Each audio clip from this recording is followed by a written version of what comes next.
Mano, isso, agora deve ter aparecido aí. Glória a Deus. Ó, eu estava até aqui falando para a Liva, o que eu tenho feito nas minhas manhãs, né?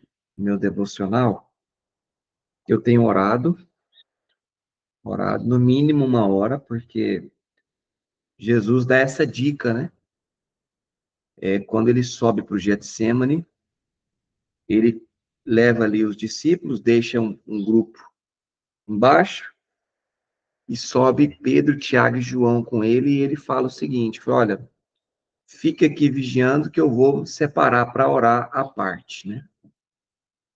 E aí, quando ele volta, os discípulos são pegos ali, são encontrados dormindo. Jesus olha para eles e fala assim, olha, na verdade o espírito está pronto, mas a carne é fraca. E ele diz assim, não consegues vigiar comigo nem ao menos 1 hora? Nem ao menos 1 hora, será que a gente não consegue vigiar sem ceder, sem negociar o sono? Nós sabemos que o sono, eu já falei isso aqui para vocês várias vezes, sabemos que o sono é um dos deuses do corpo. O sono, a fome e o cansaço. E naquele momento ali, talvez o cansaço e o sono dominou sobre os discípulos, num momento tão difícil da vida de Jesus, que era amigo deles.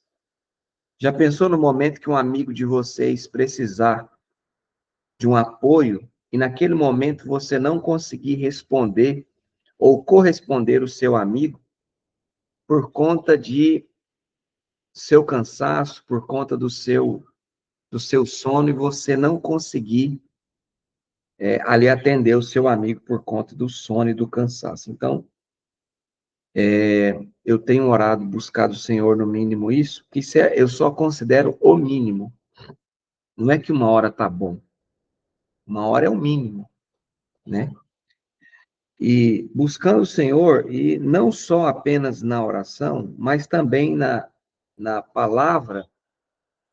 E se o crente não tiver o tripé, isso aqui que eu estou falando é muito óbvio. O tripé do crente. O que é o tripé do cristão?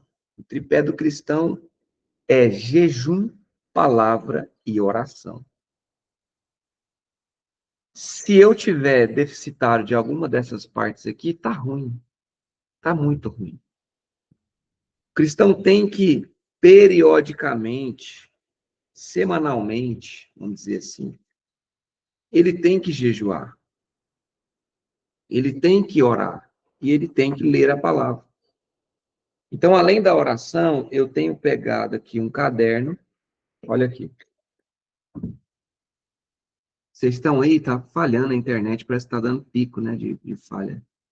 Falhou para vocês e vocês estão me ouvindo? Falhou para mim, que até caiu a ligação. Falhou, né, mas voltou, né? Sim. A internet tá ruim para tudo quanto é lado. Mas olha aqui, ó. Eu tenho pegado aqui, ó, e tenho feito. Deixa eu ver se vai. Não vai focar, não, porque tá desfocada a câmera. Mas vocês deu para ver que. Aí, ó, agora dá para ver. Eu tenho pego e feito anotações à mão, de capítulo por capítulo. Eu comecei com Mateus, 3 capítulos por dia, só. Se você ler 3 capítulos por dia do Novo Testamento, você lê o Novo Testamento em 90 dias. Só 3. 3 capítulos por dia, e eu estou fazendo anotações, não versículo a versículo, mas aqueles versículos ali que fala mais comigo, que eu tiro alguma lição daqueles versículos. Então, estou fazendo uma anotação. Isso é muito precioso, por quê? Porque faz você absorver. Além de fazer você absorver, quando você anota, aumenta a sua percepção, e depois você pode até ministrar sobre isso. E depois, provavelmente, eu vou fazer um livro, um e-book, uma apostila sobre isso. Depois eu vou vender para a Livro. Depois eu vou fazer essa anotação aqui Vou usar tudo. e eu vou vender para a Liva depois. Eita, Glória, é muito bom, é muito bom. E voltando aqui, esse tempo, irmãos, de vigilância, e a Liva hoje até, eu ia falar sobre vigilância, só que a Liva hoje me fez uma pergunta de Mateus capítulo 25, e Mateus capítulo 25 fala exatamente de vigilância. Mateus capítulo 24 fala exatamente de vigilância. E eu vou usar o capítulo 24 e o capítulo 25 para falar daquilo que eu ia falar, que é a vigilância. Porque todas essas sessões que nós estamos fazendo ao longo dos outros dias, eu tenho que falar de oração, falei muito sobre oração, e agora eu vou entrar sobre vigilância. E eu vou usar o capítulo 24 e o capítulo 25 para falar sobre vigilância. Até peço que você abra sua Bíblia aí no capítulo 24, e nós vamos dar sequência no capítulo 24, falando exatamente sobre vigilância e sobre oração. Então, sobre oração, as últimas semanas, as últimas 4, 5 semanas, nós falamos de oração. Falamos do orar, do como dedicar. E uma das coisas importantes da Bíblia, que as pessoas que ouviam Jesus falavam sobre Jesus, é o seguinte: quando eles começaram a ouvir Jesus como mestre, as pessoas notaram uma diferença entre Jesus e os outros pregadores da época. Quando você estuda Mateus, você vai ver isso. Quando você estuda os evangelhos, você vai ver que havia uma diferença entre o pregador Jesus e os outros pregadores. E sabe qual que era a diferença que os ouvintes notavam em Jesus? Que este não pregava como os demais. Este pregava como quem tinha autoridade. E por que que eles notavam essa diferença? Porque Jesus não apenas falava, Jesus não apenas pregava, Jesus vivia essa pregação. Eu queria ir com você em Mateus capítulo 4, volta lá do 24 para o 4 rapidinho para me falar sobre isso aqui. Capítulo 4, no verso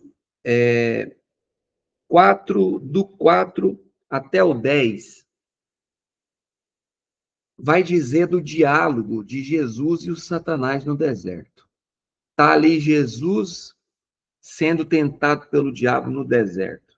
E aqui eu vou mostrar para vocês uma arma do diabo,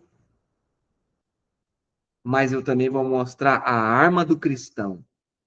Meu Deus, que forte isso, né, Liva? A arma do diabo contra nós, mas também a arma do cristão contra o diabo. Tá todo mundo aí? Vamos lá. Capítulo 4 de Mateus, no verso 4. Ainda falando de oração, de vigilância. Nós entramos nesse ponto de vigilância. Jesus está no deserto para ser tentado. Ele tem que estar em um estado de vigilância constante, porque ele está ali propositalmente para ser tentado. E quem conduz ele para esse lugar de tentação é o próprio Espírito Santo. Presta atenção que no capítulo 4, verso 4, vem dizendo o seguinte. Na verdade, eu vou começar do verso 3. Ó. E chegando-se a ele o tentador, disse: Se tu és o filho de Deus, manda que estas pedras se tornem em pão. Eu acho que na semana passada eu devo ter falado isso com vocês. Eu não lembro, mas me ajuda aí. Que eu disse o seguinte para vocês: o diabo vai usar a sua maior necessidade contra você mesmo. A sua maior necessidade contra você mesmo. E ele vai colocar em cache a sua identidade. Então ele vai pôr dúvida em quem você é, ele vai questionar a sua identidade e vai acrescentar a dúvida da sua identidade, sabe com o que mais? Com a sua maior necessidade. Então, olha que arma poderosa que ele vai usar contra nós. A sua falta ou carência de percepção da sua identidade, a sua falta de identidade, ele vai usar a sua dúvida em quem você é, e ele também vai usar a sua maior necessidade contra você. Então, presta atenção nisso. Toma muito cuidado, porque o diabo vai usar a sua maior necessidade somado com a sua falta de identidade. Partindo daí, partindo dessa arma, e sabe, o diabo não vai usar nada novo. Sabe o que é bom? É que ele não vai usar nada novo. A artimanha do diabo, ela é velha. Eita, tem hora que tá dando umas caídas. Tá todo mundo me ouvindo? É porque aqui para mim tudo sumiu e voltou de novo. Tá dando umas caídas, tá repreendida a internet. Essa falha na internet, em nome de Jesus. Então, partindo daqui, ele não vai usar nada novo, ele vai bater nessa tecla. Se tu és o filho de Deus, ele vai bater na sua identidade, ele vai bater na sua maior necessidade. Toma cuidado, não tome decisões, não desista de nada quando você tiver um período de muita necessidade.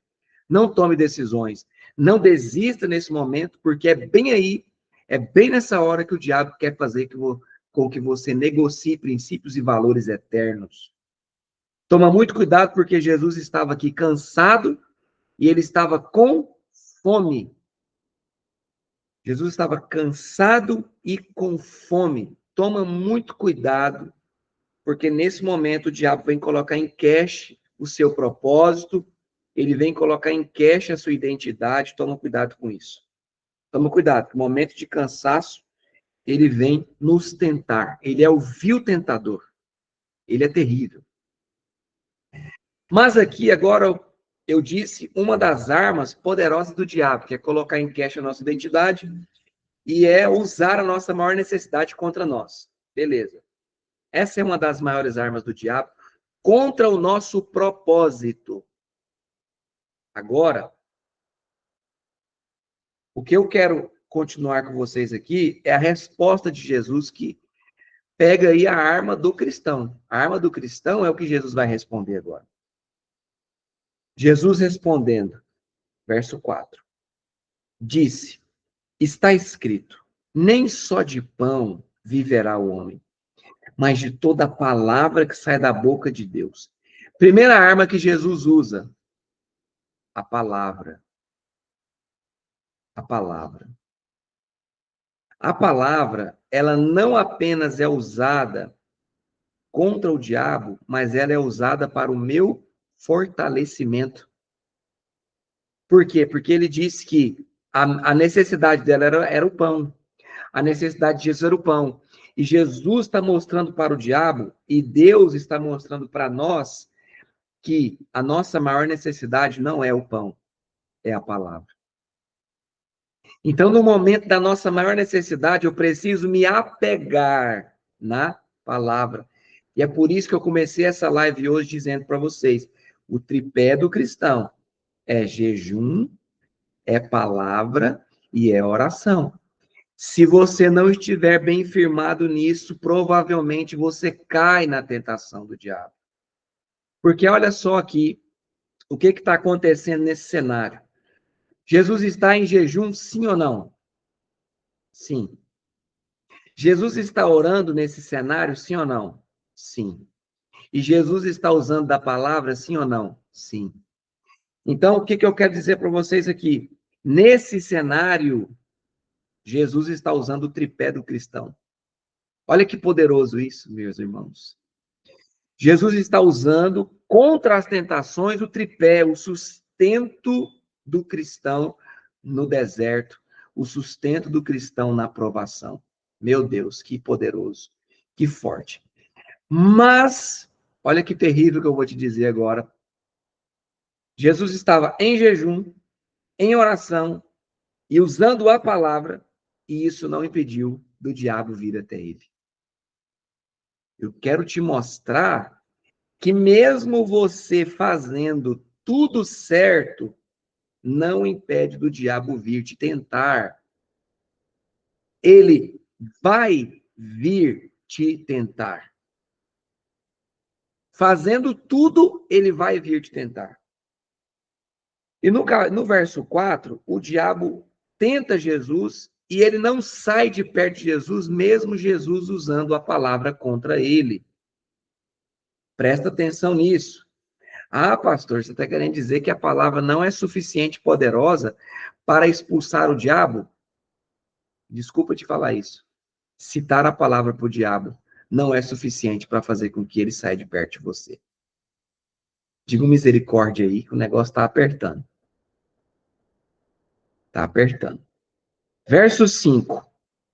O diabo não sai de perto de Jesus e continua o tentando. Ele aperta o nível da tentação. O diabo transportou a cidade santa, que é Jerusalém, e colocou sobre o pináculo do templo. Está me acompanhando aí? Capítulo 4, verso 5.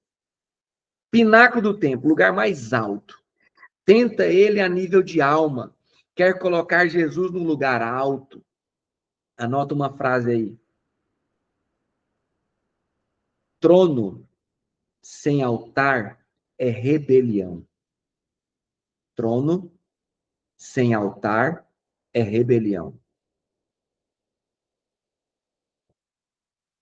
Trono sem altar é rebelião. Agora, a outra parte da frase. Trono com altar é galardão.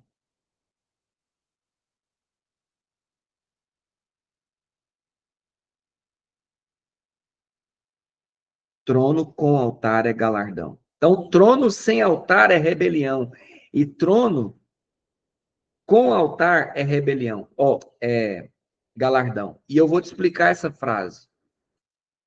O diabo quis um trono sem altar. Lembra lá atrás? Ele desejou um trono, mas sem sacrifício. E altar fala de sacrifício. Agora, Jesus, ele não poderia inverter de querer um lugar alto sem primeiro passar pelo sacrifício. Você está entendendo isso?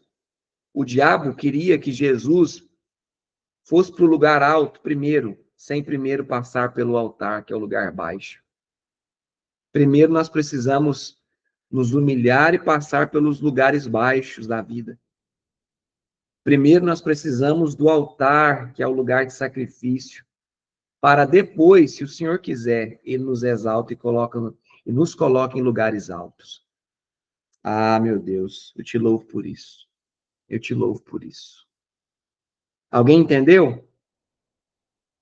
Fez sentido isso? Vamos continuar aqui. Então, o diabo quis colocar Jesus num lugar alto, pináculo do templo. Aí ele diz o seguinte, que aos seus anjos dará ordem a teu respeito, tomar-te-ão nas mãos, para que nunca tropece com o teu pé em alguma pedra. Disse-lhe Jesus, também está escrito, não tentarás o Senhor teu Deus. Ele usou a palavra com o diabo, sim ou não? Mas sabe o que aconteceu? O diabo não saiu de perto dele. No verso 8, diz o seguinte, novamente o transportou o diabo a um monte muito alto, outra vez um lugar alto. E mostrou-lhe todos os reinos do mundo e a glória deles. E disse-lhe, tudo isto te darei se prostrado me adorares. O que o diabo quer? Aquilo que me afasta de Deus me aproxima do diabo. Anota essa frase também. Aquilo que me afasta de Deus me aproxima do diabo. É automático, viu? Aquilo que me afasta de Deus me aproxima do diabo. Qualquer coisa que você estiver fazendo na sua vida que te afasta de Deus, está te aproximando do diabo. e mais perto nós chegamos de um lugar de adorar o diabo. Meu Deus, que forte isso. Que forte isso.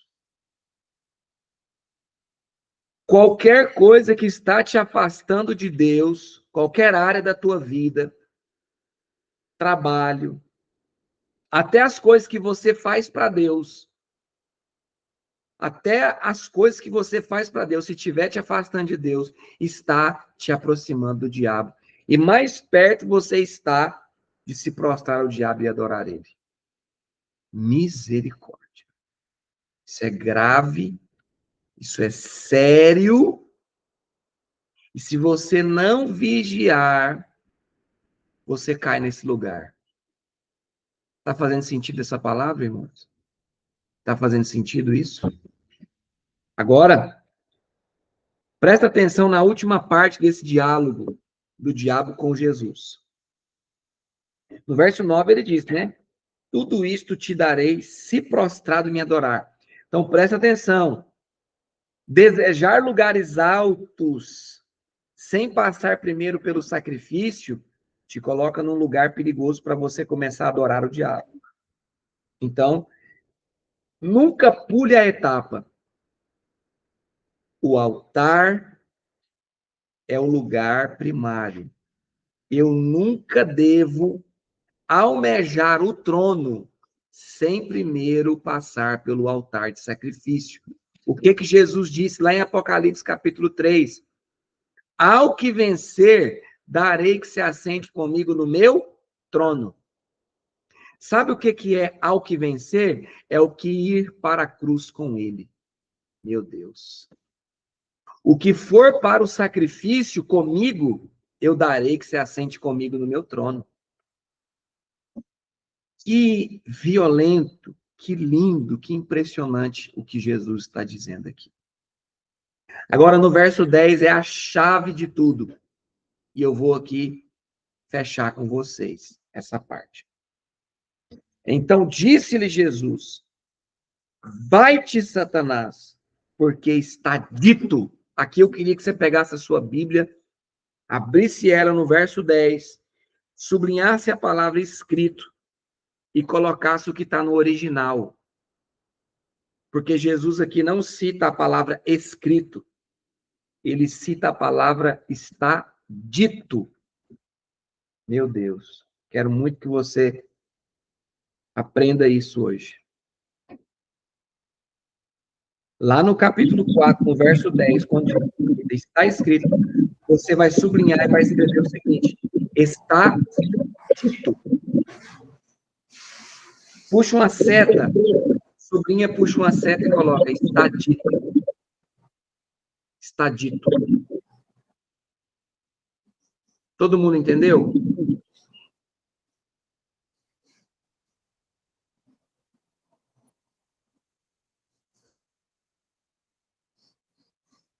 Todo mundo entendeu? Amém? Por que eu estou dizendo isso? É porque está no original. Então disse-lhe Jesus, vai-te, Satanás, agora eu vou ler como está escrito no original. Porque dito está. Porque está dito. Ao Senhor teu Deus adorarás, e só a ele servirás. Verso 11. Então o diabo o deixa. E eis que chegaram os anjos e os serviam. Por que eu estou dizendo isso, irmãos? Presta muita atenção nisso. Na primeira vez, Jesus citando o que está escrito, o diabo não o deixa. Na segunda vez, Jesus citando o que está escrito, o diabo não o deixa. Mas na terceira vez, Jesus citando, não citando, mas dizendo o que está dito. Jesus não estava repetindo para ele um texto. Citando um texto, Jesus estava dizendo: eu vivo o que está escrito. O que está escrito está vivo em mim. Você está entendendo isso? Porque eu comecei a live dizendo que Jesus era um pregador diferente, Porque Jesus não citava o texto, Jesus vivenciava o texto. Glórias a Deus. O que te dá autoridade contra o tentador não é proferir a palavra, não é ser um bom pregador da palavra, é você vivenciar a palavra. Só isso te dá autoridade para o diabo sair de perto de você. Eu acredito que você já ouviu isso. Talvez você nunca ouviu dessa maneira, mas você já ouviu isso. Que o que te dá autoridade contra o tentador não é proferir, citar, declarar, recitar o texto, mas vivenciar o texto. Posso ouvir um glória a Deus aí? Meu Deus, que forte isso. Amém aqui? Voltamos para o capítulo 24, sobre a vigilância. Aqui Jesus estava fazendo quantas coisas? Orando, jejuando e usando da palavra de Deus como as suas maiores armas. Isso é o próprio Deus encarnado fazendo isso. Como que eu não vou fazer isso? Como que eu sou um cristão em 2025 e não oro, não leio e não jejuo? Pelo amor de Deus, eu te pergunto, você está jejuando periodicamente? Você está orando periodicamente? Basta um dia você sair da torre de vigília para o diabo entrar. Basta um dia. Semana passada nós falamos, eu acho que de Lucas, sobre o texto da vigilância também. E basta um dia, irmãos, para você não estar na torre de vigia para que o vil tentador entre. Eu estou dizendo isso, irmão, não é porque eu quero o mal, não. É porque a Bíblia cita isso. Basta um dia você sair da torre de vigília para você cair em tentação. Aqui em Mateus capítulo 24, eu tenho mais 23 minutos. Glória a Deus, o tempo hoje rendeu. Presta atenção, Mateus 24 é o início do anúncio do fim.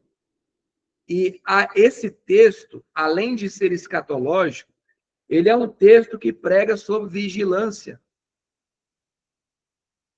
E aqui Jesus está dizendo, os discípulos fazem uma pergunta. No verso 1. Quando Jesus ia saindo do templo, aproximando-se dele os seus discípulos, para lhe mostrar a estrutura do templo. Jesus, porém, disse, não vedes tudo isto? Em verdade vos digo, não ficará aqui pedra sobre pedra que não seja derrubada.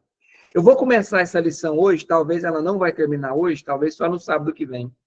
Mas eu quero muito poder discursar todo esse capítulo 24 e o capítulo 25 com vocês, porque é muito forte todo esse estudo. E como é um assunto que eu estudo muito, eu poderia falar para vocês aqui, versículo por versículo, e talvez nós vamos fazer isso, porque é muito profundo e faz muito tempo que eu não falo isso com vocês. Esse capítulo 24 e 25, verso por verso. Presta atenção, os discípulos queriam mostrar para Jesus a estrutura. Preste muita atenção que Jesus não dá bola para a estrutura. E o cristão contemporâneo não tem muita coisa diferente do cristão lá dos primórdios da igreja primitiva. Por quê? Porque aqui, os primeiros cristãos, que é Pedro, Tiago, João, Barnabé, Simão, Tiago, né, o Tiago, filho de Alfeu, Judas, o não Iscariotes, os outros discípulos, Filipe, eles estavam mostrando a estrutura. O cristão tem sempre a cultura de se apegar na estrutura, se apegar na liturgia, se apegar no culto de domingo. Como se isso fosse parte das suas bases, parte daquilo que ele se apega. Jesus está dizendo, ele está mudando o foco do cristão para o que é correto. Presta atenção, eu não posso me apegar na estrutura física. Eu não posso me estar fundamentado no CNPJ da igreja. Eu tenho que estar apegado na igreja organismo, na igreja orgânica, na igreja verdadeira. A igreja verdadeira não é aquela que se reúne em prédios. Não é aquela que se fundamenta no CNPJ. A igreja verdadeira é aquela que se reúne em volta da palavra. A igreja verdadeira é aquela que não precisa de um prédio para se reunir. Vou dar o exemplo da pandemia. A pandemia mostrou para o mundo cristão, mostrou para o mundo cristão que nem só de estrutura viverá a igreja. Meu Deus, por quê? Porque a estrutura fechou. Por que eu estou dizendo isso? Porque Jesus disse que não ficará pedra sobre pedra que não seja derrubada. Jesus está dizendo que toda a estrutura humana não tem poder, toda a estrutura humana não tem condições de sustentar o cristianismo. Glória seja dada ao Senhor por esse entendimento. Nenhuma base missionária, nenhuma estrutura missionária, nenhuma estrutura de igreja, nenhum banco de igreja, nenhum som de igreja, nenhum evento de igreja, nenhuma estrutura humana tem poder para sustentar o cristianismo verdadeiro. Somente a palavra, somente a verdadeira comunhão dos santos tem poder para fazer com que a igreja fique de pé. Posso ouvir um glória a Deus aí? Você não precisa abrir o microfone, não, mas dá um glória a Deus aí. Glória a Deus. Obrigado, irmã Liva. Obrigado. Jesus está desmontando a estrutura humana e dizendo para eles: é impossível sustentar a igreja com a estrutura humana. Aí, no verso 3, ele vai dizer o seguinte: estando assentado no Monte das Oliveiras, chegaram-se a ele os seus discípulos em particular, dizendo: dize-nos, quando serão essas coisas? E que sinal haverá da tua vinda e do fim do mundo? Presta atenção no estudo. São duas perguntas em uma. Primeira pergunta: que sinal vai acontecer da sua vinda? Essa, na verdade, desculpa, são três perguntas, na verdade, né?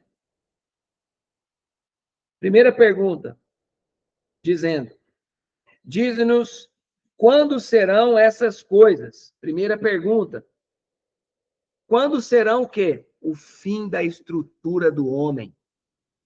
É a primeira pergunta. O fim dessas coisas. Segunda pergunta: que sinal haverá da tua vinda? Segunda pergunta. E terceira pergunta: qual será o sinal do fim do mundo? São três perguntas somente no verso 3.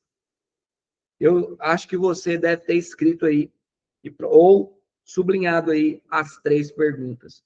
Primeira pergunta: quando essas coisas acontecerão? Ou seja, o que dará fim na estrutura do homem?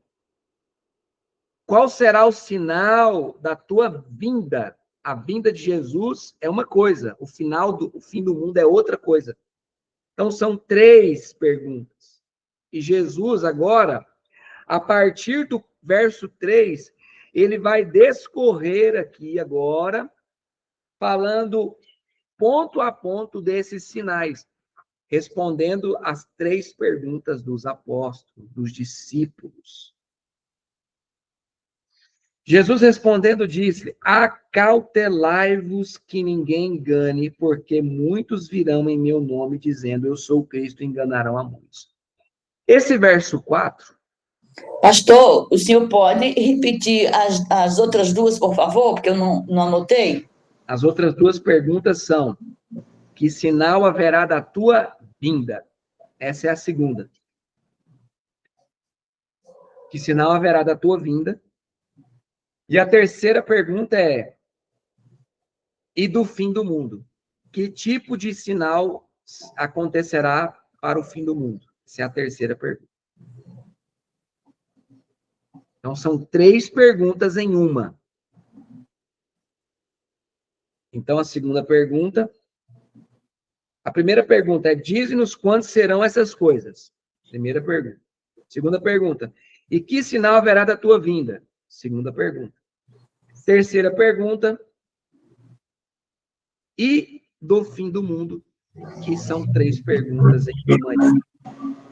Amém? Obrigada. Obrigada.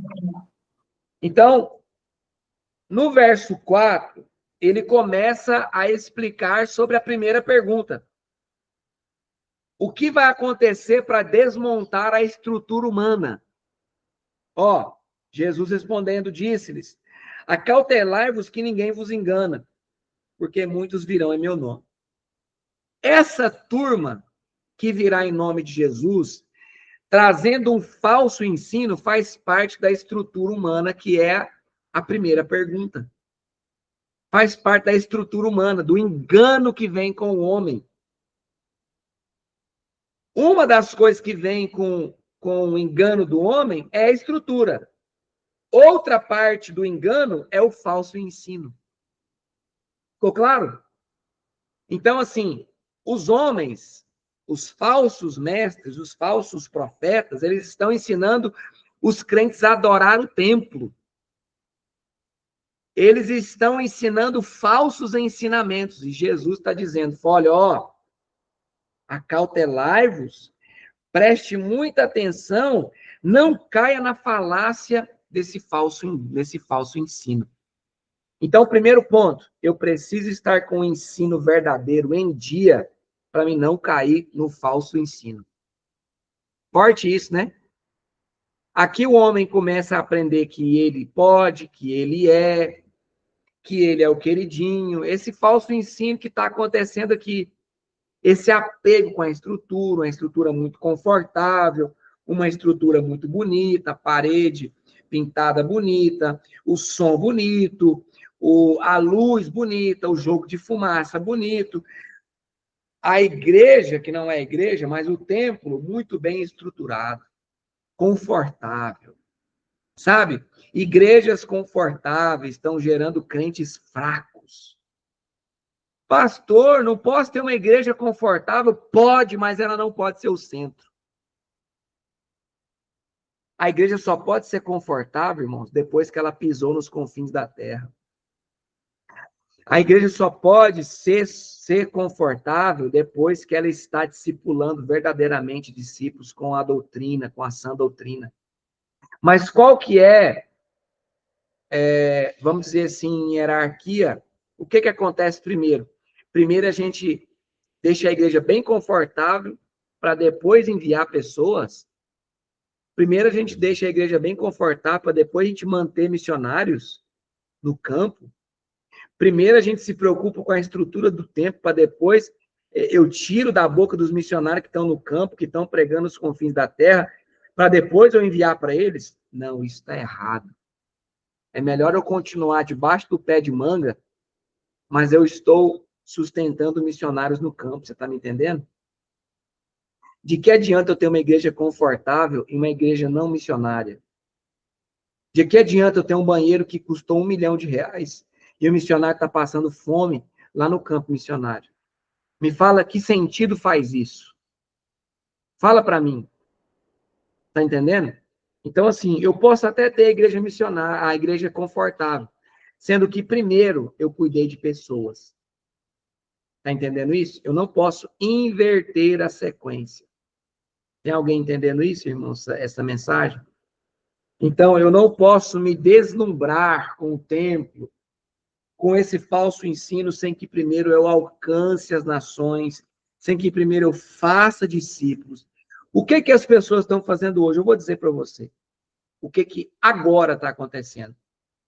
Pastores investem caro em templos, em lugares, em prédios, para que a igreja lote de crentes de outras igrejas, para que aquelas pessoas sejam atraídas pela estrutura, Os discípulos queriam mostrar a estrutura. Oh, que bonita a estrutura. O que que os crentes estão acontecendo agora? São atraídos pela estrutura, mas missão, palavra, amor ao próximo, esquece. Esquece, meu irmão. Não tem amor ao próximo, não tem verdadeiro discipulado, não tem ninguém ganhando almas. Tem uma igreja cheia de crente, chateado com outras igrejas, que estão atraídos pela estrutura, pela boa música, pelo bom som, pela boa estrutura da parede, pela boa estrutura da cadeira, pela boa estrutura do ar-condicionado. Foi a primeira coisa que os discípulos quiseram mostrar para Jesus. Venha ver a estrutura. Sabe o que está atraindo o crente hoje para as igrejas? A estrutura da igreja. Jesus disse, isso para mim não restará pedra sobre pedra. Jesus está dizendo que ele vai destruir essa estrutura. Meu Deus, meu Deus. Eu vou parar por aqui. Eu queria ver se alguém tem algum comentário sobre isso. Começando ali do Wagner. O Wagner pode falar ou ele ainda não pode falar? O Wagner fica ali, tem uns filhos dele pequenos. Mas talvez ele não pode falar. Você pode falar, Wagner? Escreve um não aí, ou um sim, ou fala sobre isso. Está faltando ainda 9 minutos. A Luísa, a Liva. Acho que a Vanise não conseguiu mais. Deve ter caído a live, porque a internet está bem ruim. Quer fazer algum comentário sobre isso, Oliva? Não? Muito forte, né? É muito forte. Muito forte, pastor. E é o que a gente vê, o que está acontecendo. É o que está acontecendo. As pessoas se preocupam mais com o templo, mais com o templo, do que mesmo com a sua vida espiritual, com a sua busca no Senhor. Peraí. Oh, Deus. Uma frase do pastor José fala, né, que vidas valem mais que coisas. Não é o que está acontecendo de fato na igreja brasileira. As coisas estão valendo muito mais do que as vidas. Então, Jesus aqui está desmontando essa visão errada. A visão errada sobre a estrutura primeiro, em primeiro lugar, e deixando as almas, as vidas, o verdadeiro ensino, a verdadeira cultura cristã em último lugar. Eu vou citar aqui o verso 5, né? Porque muitos virão em meu nome dizendo, eu sou Cristo, enganarão a muitos. Essa sequência de falsos cristos que viriam, que já tem acontecido e vai continuar acontecendo. Aqui no verso 6 está dizendo das guerras, dos rumores de guerras. Agora, nesse momento, meus irmãos, nós estamos... É um prelúdio do fim dos tempos, sabe por quê? Porque o Trump está conseguindo uma coisa histórica. Sabe o que ele está conseguindo? Paz no Oriente Médio. Ele está fazendo com que todo o Oriente Médio fique com paz. Eu temo, por isso, ser o início já da falsa paz, ou de algo que pode estar sendo construído para o futuro da falsa paz. Porque nós vamos ver os próximos capítulos dessa história, ali da faixa de Gaza, ali da Palestina, ali dessa que está acontecendo agora, pode ser um prelúdio, pode ser não, é um prelúdio que está acontecendo em tempo real agora, de uma falsa paz. Eu não acredito que já é a paz, nem aquela falsa paz que está anunciada, mas já é o caminho para a falsa paz. Isso está acontecendo nesse momento agora. Então, as guerras acontecendo, rumores de guerras acontecendo, os anúncios da falsa paz acontecendo, está acontecendo automaticamente nesse momento agora. Porque se levantará nação, terremotos, vários lugares, mas todas essas coisas é só o princípio das coisas.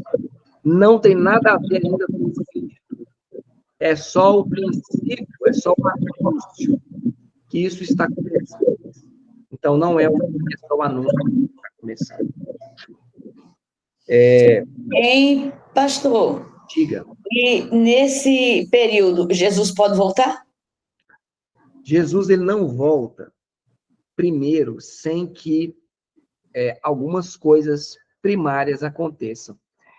Jesus só volta, primeiro, tem que acontecer o seguinte, o anticristo tem que aparecer primeiro que Jesus. É? Exatamente. Então, Jesus aparece depois do anticristo, ele não aparece primeiro que o anticristo. Então, aí que está um dos maiores enganos que vai acontecer com Israel. Então, nós vamos sofrer um pouquinho. Tá entendendo? Por quê? Porque para aqueles que estão dispersos, vem o falso Cristo e eles vão achar que ele é o Cristo. Vamos entender que, vou só falar isso para a gente encerrar. Se a igreja passa pela tribulação, tem 2 pontos, né, da teologia, escatologia. A igreja passa ou não passa? Vamos supor que ela passa. Se ela passar, mesmo assim, quem vai aparecer primeiro é o anticristo. Se a igreja não estiver atenta, ela vai achar que aquele anticristo é o verdadeiro. Só que, na escatologia, quem vem primeiro não é o Cristo, é o anticristo. Eu tenho que tomar muito cuidado com isso, por quê? Porque quando ele aparecer, e se eu estiver aqui na grande tribulação, para eu não adorar o Cristo errado. Na escatologia pré-tribulacionista, que a igreja sobe e o anticristo aparece, não corremos o perigo. Por quê? Porque a igreja sobe. Mas aqueles que ficarem, têm que tomar cuidado para não adorar o falso Cristo. Está compreendendo isso? Então, independente se a igreja passa pela tribulação, nós não podemos adorar aquele que vem, que é falso. Então, porque Jesus verdadeiro só aparecerá no fim da grande tribulação. A senhora compreende isso? para arrebatar? Ou é já o final? Para arrebatar. Aí, No fim da tribulação, para arrebatar. Tribulação, Jesus vai aparecer para toda a humanidade. Tá entendendo? Ele vai aparecer para toda a humanidade. Então, o arrebatamento não é a vinda de Cristo. É só o arrebatamento. Jesus não vem no arrebatamento. Nós encontramos com ele nas nuvens, nos ares. Então, Jesus não vai aparecer antes da tribulação. Ele só aparece no final da grande tribulação. O que muitas pessoas têm que tomar muito cuidado, que Jesus não vem sem que a tribulação aconteça. Ele só vem no final dela. Mas na próxima aula, a gente parte daqui e começa a falar disso aí, para não deixar dúvida nenhuma. Amém? Amém. Alguém tem algum comentário? Ou nós já vamos partir para a oração?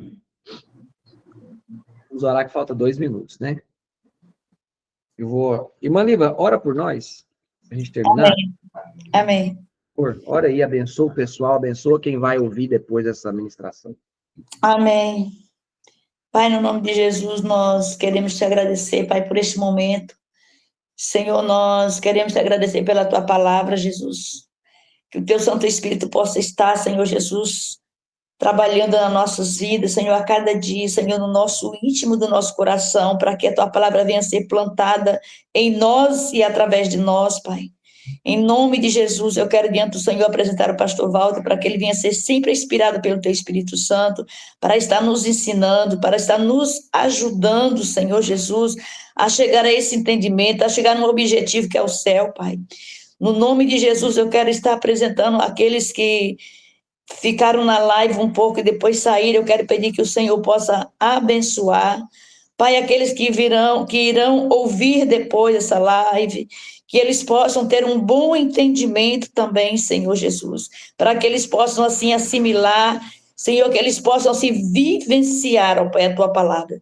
Que todos nós venhamos ouvir e vivenciar e fazer a prática da Tua palavra. E nós te pedimos, Senhor, por esse dia, que o Senhor venha nos abençoar nesse dia, no nome de Jesus. Amém. Amém. Glória a Deus. Muito obrigado.